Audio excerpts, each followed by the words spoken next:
गजाननं भूतगणाधिसेवितं कपीशजम्बूफलचारुभक्षणम् उमासुतं शोकविनाशकारकं नमामि विघ्नेश्वरपादपङ्कजम्।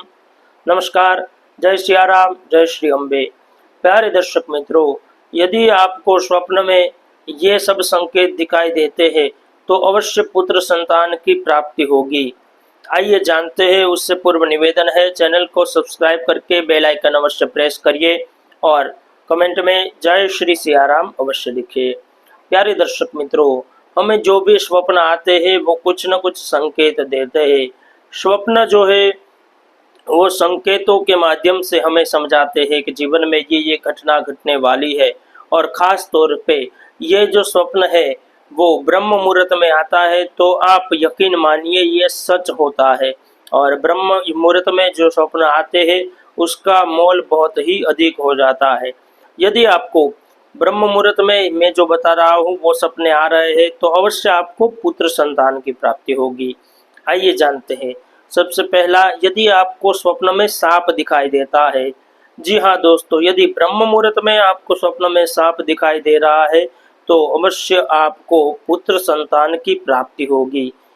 ये हमारा शास्त्र कहता है। स्वप्न शास्त्र के हिसाब से यदि ब्रह्म मुहूर्त में आपको स्वप्न में सांप दिखाई देता है, नाग दिखाई देता है तो अवश्य पुत्र संतान की प्राप्ति होती है। उसके बाद में यदि आपको स्वप्न में अनार दिखाई देता है तो आपके व्यवसाय में, धंधे में, नौकरी में बढ़ोतरी के संकेत आपको अवश्य दिखाई देते हैं।